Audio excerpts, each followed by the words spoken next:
Hello guys, welcome ulit sa ating channel. Nandito ulit tayo sa PITX para silipin natin yung project ng LRT1 extension. So alamin natin kung ano na yung update dito sa Asian World Station. So ikutin natin itong station na to, silipin natin kung kamusta na, kung ano na yung mga pagbabago dito. Tara, let's go!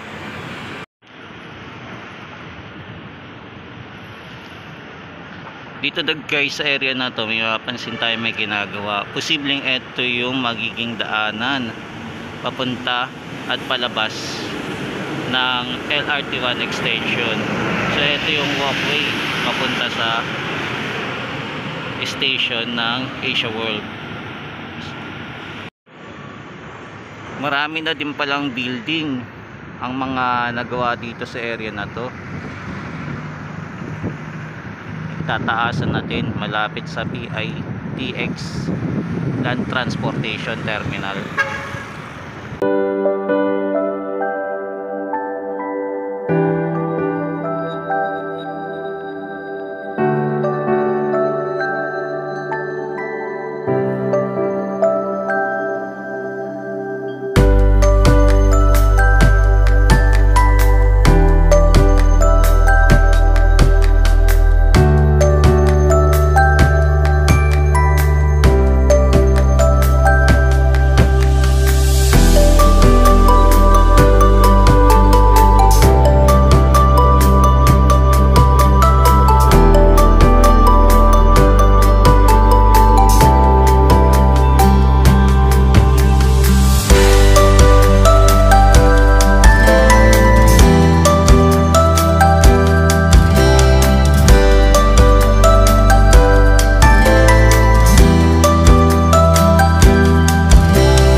Nandito na tayo sa LRT1 extension project kung saan ginagawa ang Asia World Station.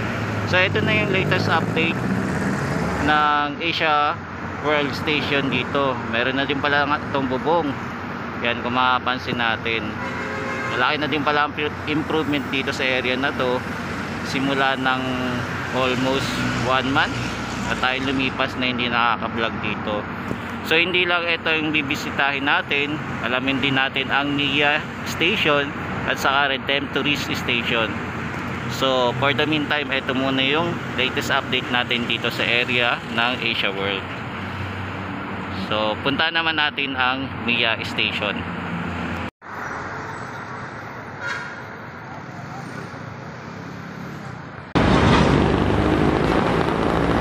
Yan, nandito na tayo sa BI Station. Mapapansin natin yung progress dito sa BI Station. Yung station na to mukhang papatapos na rin, halos kompleto na. Mapapansin natin yung bubong sa pintura. Mapapansin natin tapos na itong ginagawa dito. So makalipas na mga ilang buwan na pagbisita natin, ito na yung progress dito sa NIA Station. So ito yung latest update dito sa LRT1 project sa area ng NIA Station. So ikot pa tayo.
naman po tayo sa Redemptorist Station, saan ito pa rin po ang project ng LRT1 Cavite Extension. Ito naman po yung ikutin natin. Kamustahin naman po natin kung ano na yung progress sa station na to. Tara, ikot po ulit tayo.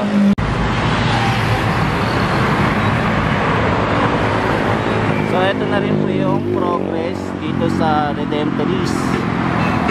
Patapos na rin po yung bubong dito, pati yung pintura ng bubong ayos na. Laki din po ang improvement sa area na to sa Redemptorist Station. Bahagi pa rin po ng project ng LRT1 Cavite Extension. Yan. So dito po nagtatapos ang ating pag-iikot, pag-update sa LRT1 project extension. So nagsimula po tayo sa Asia World Station at NIA Station hanggang dito sa Redemptorist po. So ito muna po yung latest update natin dito sa mga station ng LRT1 Cavite Extension Project. Maraming salamat po. Ito po ulit si JR Doria TV po. God bless po. At maraming salamat sa panonood. Mahalin natin ang Pilipinas.